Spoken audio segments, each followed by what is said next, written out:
Hello, we're going to talk about oppositions in the natal chart today and kind of how to workshop them as an internal ongoing meditation. I've prepared a little bit of text to read about it, and then we can work with some volunteer charts, workshopping these oppositions. So oppositions in the chart are going to show us planetary energies that we can experience extremes with, have to find a balance with, and ultimately are capable of integrating into one dynamic force. In relationship between two people, a process that is occurring is mirroring. We come into contact with more self-knowledge because of the encounter with other. We also have this dimension internally through our natal chart oppositions. This aspect in our chart can play out on an internal level of balance just as much as it can externally, literally in relationship. So when we have oppositions in the chart, it's like having a seesaw in the karma or personality related to the planet signs and houses involved. If we meditate deeply on what each part of the opposition means, we can begin to nourish it or work it and see what happens to the other. And when one of these planetary functions changes, the other will respond in kind because they're in that dynamic linked relationship. So think about how the right and left sides of the body are somewhat imbalanced for a lot of people, where we maybe have used muscles disproportionately. If we lift weights with our right arm only, for example, it doesn't automatically also make the left arm stronger. It would simply draw attention to there being an imbalance. So how does this work with planets? When we're working with one of the planetary functions but not the other planetary potential appears in a state in our lives that is also imbalanced. We may identify those qualities in other people and form relationships to them, as we've not yet integrated those qualities within.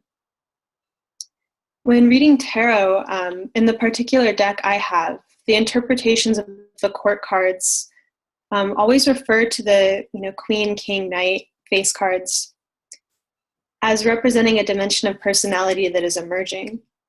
And if not in oneself, in a person we have drawn into our lives as a symbol of that part of self also wishing to emerge. Oppositions can also play out in relationship, such that when a person is acting out one side of the polarity, the other will take on the opposite side. As an example, without planets or houses, just looking at the archetype of Cancer and Capricorn, I'm seeing like a public place, Capricorn, and someone having an emotional outburst, and that's the Cancer side of it.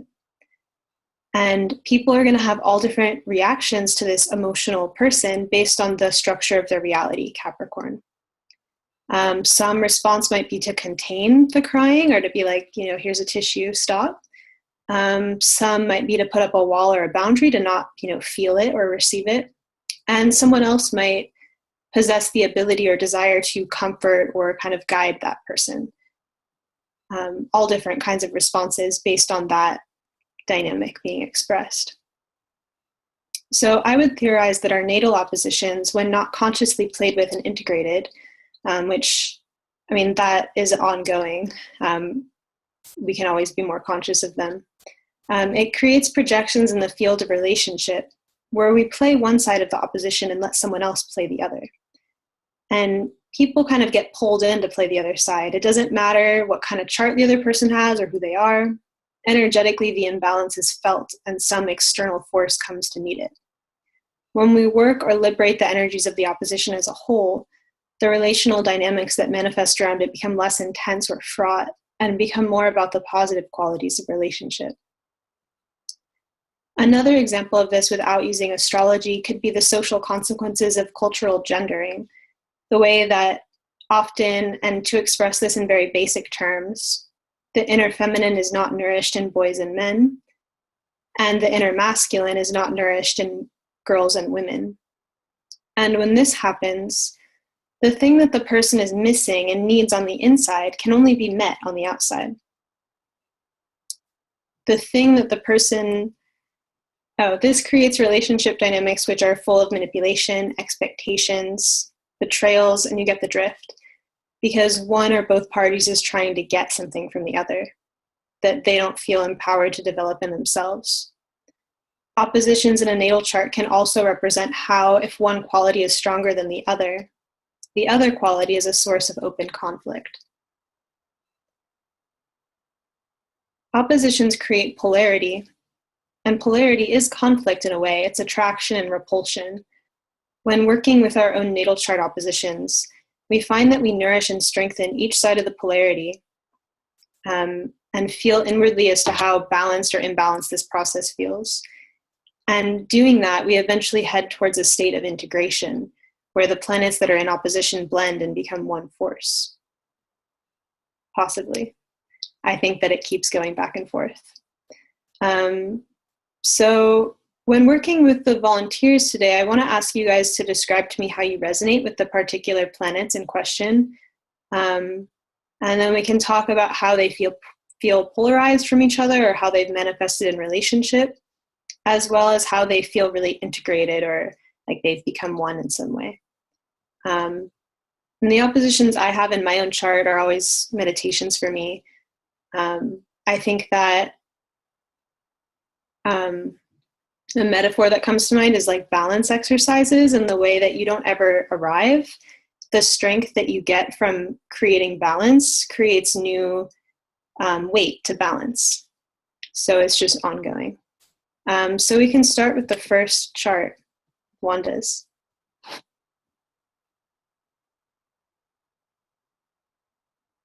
Is Wanda here? Hi. Hey, good to see you. Good Or to hear see you. So we're looking at your Pluto-Uranus conjunction in Virgo in the first house, and that opposing a bunch of planets. You have Athena, Saturn, Mercury, Chiron, and Black Moon Lilith all lined up in Pisces, 7th house. So that's a lot. Yes, it is. Did anything come to mind while I was talking about that we can start with? It's kind of weird for me because it feels like that I have actually actualized the 7th house. I feel like, and maybe that's because the ruler of my ascendant is in the 7th. I feel like that area has been the pull for me, and where I had tended to operate from. And it's kind of funny because I felt like as I began to study astrology and finally found EA, I feel like more of a 7th house Pluto than I do a 1st house Pluto. And that started to open up for me at the Uranus opposition when Uranus was in Pisces. Then I felt like I started to integrate the Pluto and the Uranus a little bit more. What did the integration of Pluto and Uranus mean to you? Basically breaking free and realizing who I am, letting that role of being the typical female, letting that role dissolve, and basically, like I say, just being brave and moving out in ways that are totally different from what I'm expected to do and how I'm expected to act. The like Saturn 7th house kind of contracts and expectations between people. And what's interesting is like having what you said with your ruler of that Pluto in the 7th house. This polarity has already been blended for you in the past based off of that signature. And with the 1st and 7th house, they both seem relational to me, even though Aries is self-focused. I think that there's an alchemy in relationship when there's two individuals versus just the relationship and people conforming to the relationship. Mm-hmm. So I think that having that self-identity is relational inherently, and that's kind of how it gets blended in. But I wonder if just like earlier in life, there was more conflict about um, asserting yourself or like feeling free to follow your own will. Yes, there was. Definitely so. And I still to this day, that is happening because the family dynamic, um, it's like the females are supposed to not have any aspirations and is supposed to take care of everybody else. So yeah, that definitely was what was going on as growing up. I was supposed to um, or expected to um, you know stay in the kitchen with mom and learn how to cook and all this other stuff when I had absolutely no interest in that. Yeah. So that was the Pluto Uranus, like at the base of the chart. I mean, even though it's the ascendant, I mean the base of the personality soul. Um, Pluto Uranus together is like this rebellious energy, wanting to deconstruct um, cultural or social norms or the matrix that one enters in life. So having that, the relational aspect of it by opposition could make sense with having that in your environment growing up because it was kind of the opposite of what you desired, Pluto. Um, and for whatever reason, those oppositions create that dynamic. And I've just been reflecting on this in general, like why we experience circumstances that are the opposite of what we want, just what the purpose of that is on a soul level. Um, and having a Pluto opposition, especially, would create that potential. It seems like to me, I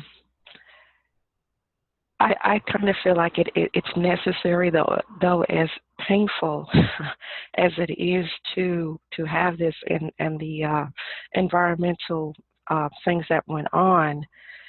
But I feel like it's necessary because if the environment was extremely loving and supportive of the rebellious nature that I have, then I would have stayed there.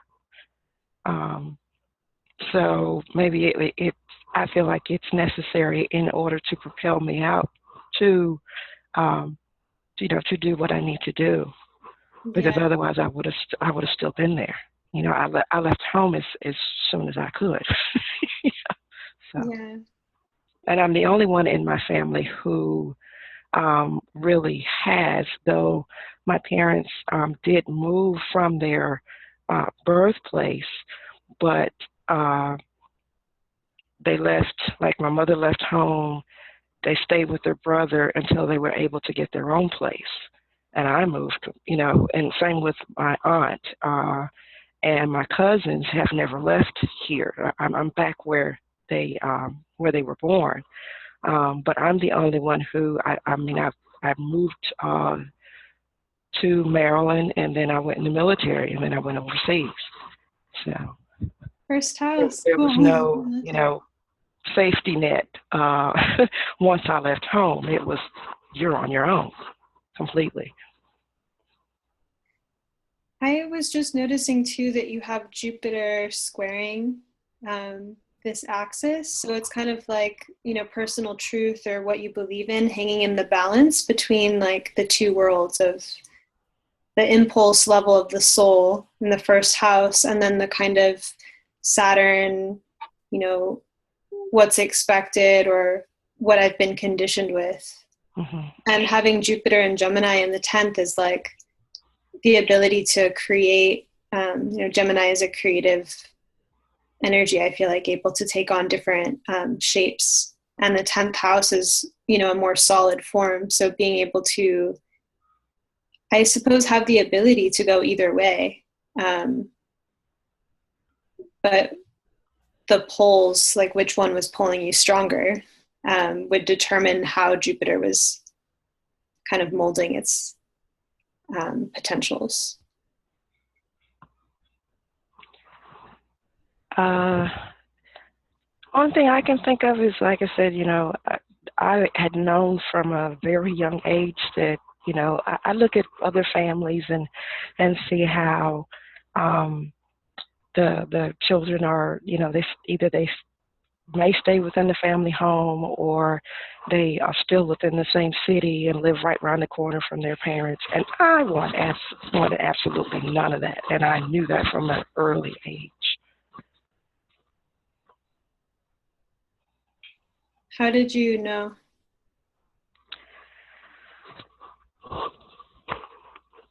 The tensions between my mother and I started actually at a very early age, and I think that was the hope, uh, the hope that kept me going, to not, give in or give up to the circumstances.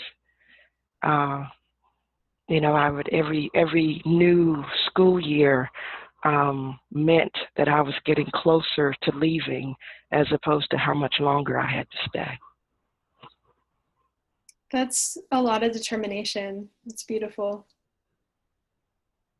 It's like holding really true to a vision over time. I wonder with the first house dynamics, there's this sense of having a mission, um, and the opposition brings in the kind of, this is exactly what I don't want, or this is what I want to get away from. Um, and so having that as a kind of springboard, basically, like I'm going to get away from here. Hmm. I'm still looking for what that mission actually is supposed to be. I guess that's the bit of the confusion of the Pluto Uranus in the first. But I knew that as far as the status quo dynamics, even though, I am married, but I don't have children. And I said, I always knew that I did not want children. I did not want that kind of a life, and did not want to be like my mother. So. I wonder, bringing in the next level of balance between these archetypes of like leaving what you didn't want, but then achieving more freedom. The Saturn quality can come back in terms of like creating what boundaries or rules you want to have for your relational reality. And Saturn in Pisces is so interesting because that just the paradox of the archetype with Saturn being about boundaries and Pisces being the absence of. It's kind of like structuring life to allow for more love to flow in, like the fantasy, um, beauty, enchantment kind of element of Pisces, and the way that based on how we condition our life, Saturn, like those ethereal flows can be channeled specifically. So it's not even like just a aversion to Saturn permanently, but it was like maybe a desire to liberate how that reflects in your life or how that's accessed, and leaving the first example that you had of it. Mm-hmm. That definitely makes sense, and with it being in that closing, that balsamic phase to Chiron, I'm thinking that this a lot of the stuff that I've been through is because it needs to be resolved, and I needed to finally make that break and determination and boundary setting with the family of origin, that you all are not going to be the determinant of what I do. That's going to come from me. Right. Beautiful.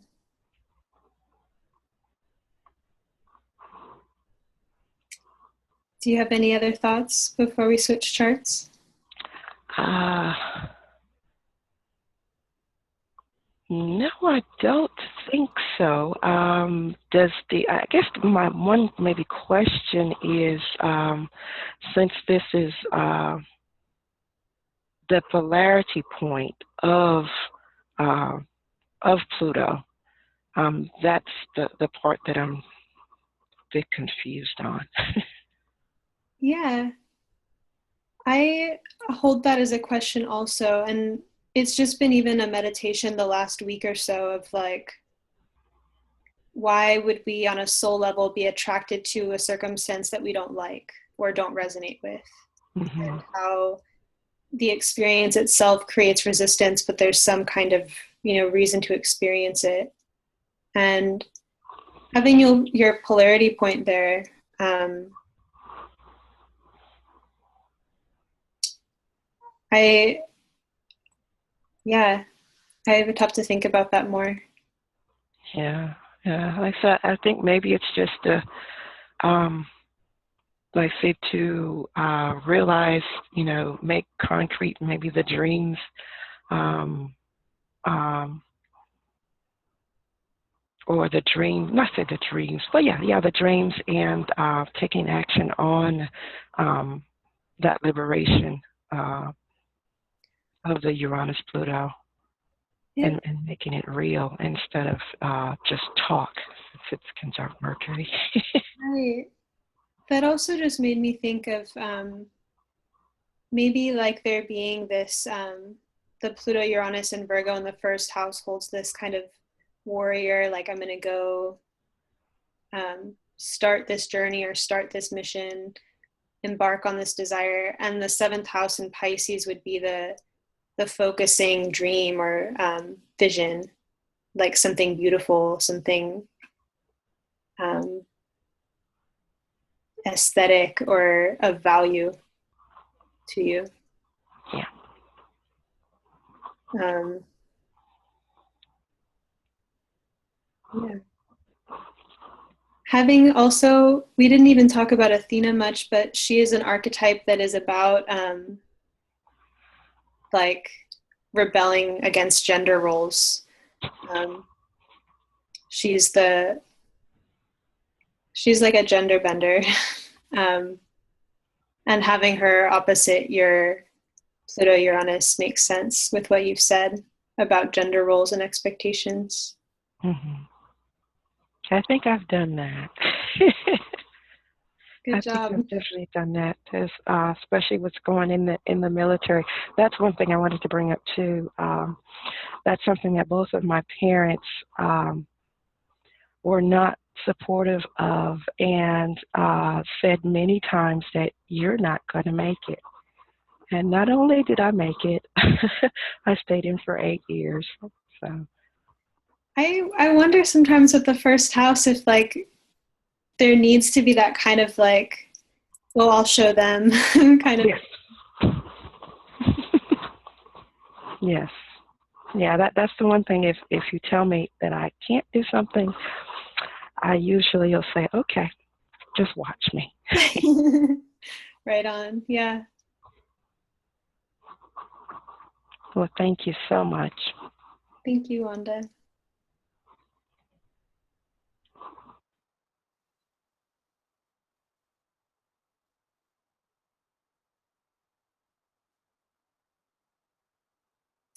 So with Sue's chart, we're looking at the moon opposite Chiron, potentially also moon opposite Ceres, but I don't have as much understanding of Ceres, just very basic. I'm still observing. Is Sue here?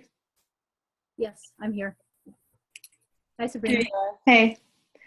Um, so yeah, this brings in the archetype of the moon, Gemini, 12th house, and then Chiron, 6th house, Sagittarius. Um, so that's a very, Chiron's such a powerful archetype. It really like initiates us and has a lot of capacity to blend the physical to the transpersonal or the material in whatever sense we're looking at that, like experience, to something else kind of mythic beyond that.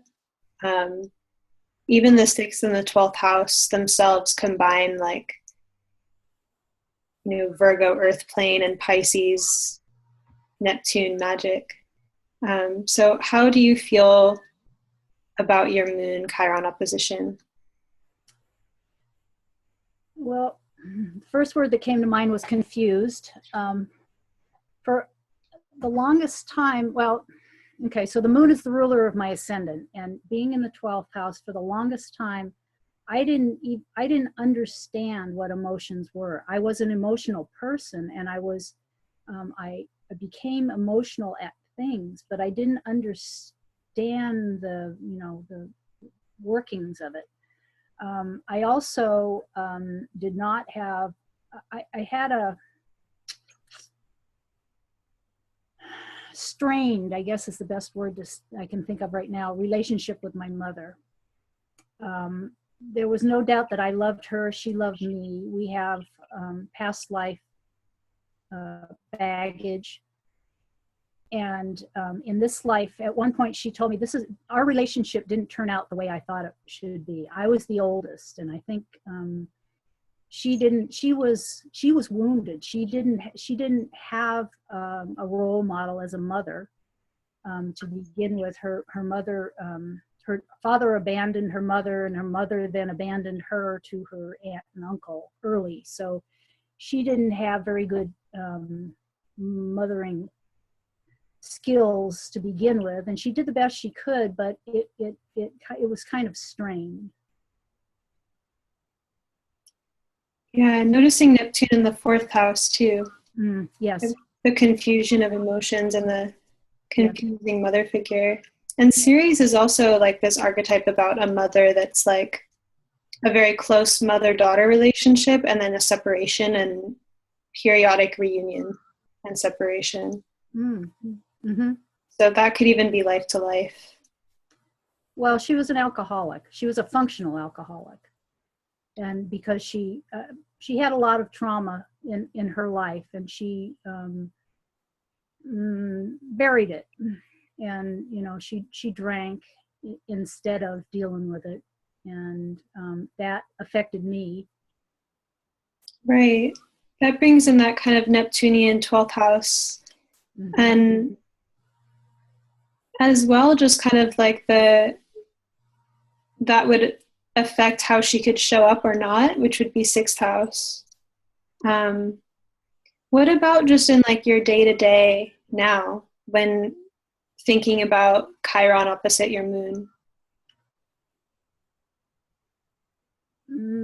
Well, probably what comes to mind is that the Chiron probably plays out in that I have a lot of animals around me.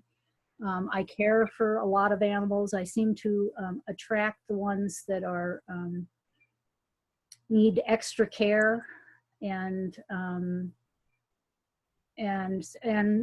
sometimes to my detriment, because I don't take care of myself. I'm always saying, I'm the last one to get fed around here. I get up in the morning and make sure everybody else is fed and stuff, and sometimes I'm eating my breakfast at noon or afterwards. And so it's kind of, I guess that's how Ceres plays into it. I'm not nurturing myself. I'm taking care of them instead of me. So I try. I do cook for myself. That's one thing. One way that I take care of myself is to make sure that I do eat very well. That'd be good for your Pluto too. I feel like 2nd house Pluto is so much about food. Yeah, and I think I'm a good cook, and I'm a I experiment, and I make good nourishing. Yeah, like manna food. The term manna? Yeah. That would probably be strong with your moon Chiron. Yeah, I eat manna bread. What's that mean? It's a brand of bread that's just really good, earthy, pure ingredients, manna food. Cool. Manna bread. Yeah, I think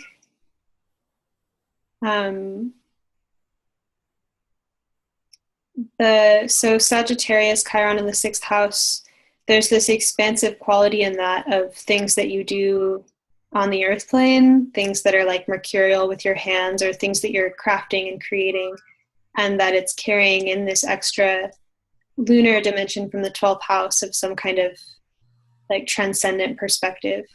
And that can easily just get infused into things that you're creating. with that signature. Yeah, I do a lot of hand stuff. Yeah. The desire to heal through nurturing is there. And that could make sense too as well with the relationship with your mom growing up and having, I guess, this awareness of people's pain. Yeah, that would be there. And with Cancer rising too. Yeah, I was very aware. I think even before I consciously knew that she was hurting, I felt it, and I took care of her. I helped her the best I could. You have since you have South Node in Virgo in the 4th house too, that could be very much like emotional caretaking and being of service in the emotional way. Yes. Yeah.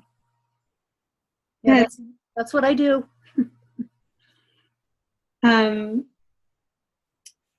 What happens, like what's in play when that feels really good or in balance for you?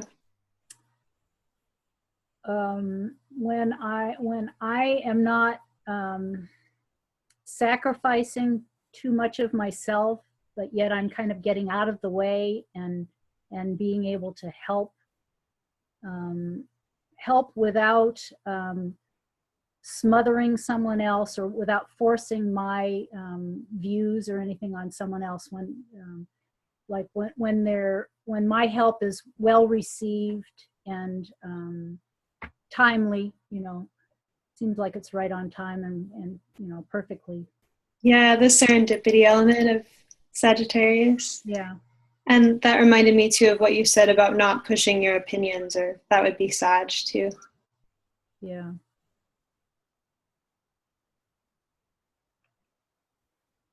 It's service is my,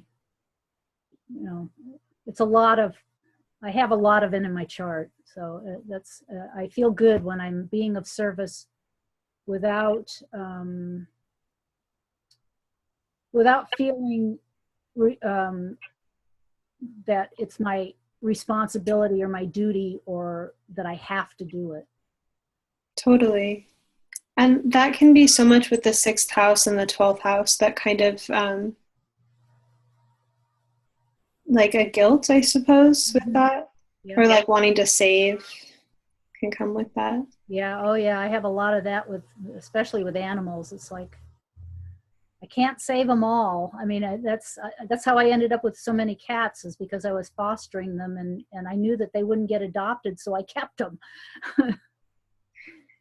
It's interesting. I think that that just brought to mind this movie trailer that I was seeing about dogs and like these dogs that were reincarnating life to life, and like the dog was, did you see that one? It's coming. I think it comes out in a couple of weeks. So it's called Rescue or something like that, but one of the closing lines was like, we don't rescue them, they rescue us. Yes, yeah, and they do. I mean, they're my life. They're so unassuming, and they don't really, I mean, they need certain things, but they don't judge me, for one thing. They're just happy that I'm here, and most times grateful. I think that, working with animals, there's a sincerity or a directness about them, and like figuring out how to communicate with them is really heart-centered. It's really amazing to get that sense of like communicating with an animal after you've been like trying to for a little bit, and then suddenly it's locked in and there's that moment where you have some kind of real communication, you can feel it. Yeah. I think that's teaching us something about like heart communication. Really good for your Pluto and Leo. And then the ruler is like in the 3rd house, so that's also about heart communication. And Virgo again. Yeah. And I think that, with the moon Chiron, just in general in life, it is that balance of like being of service and helping and healing, but also maybe like space or discernment. Jupiter goes to extremes, and since it's in the 6th house, it's a discernment related house. And so it would be finding ways to be of service and to heal in ways that are nourishing, moon.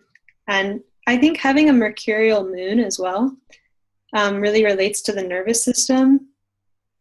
That's just what I've noticed, the personal correlation.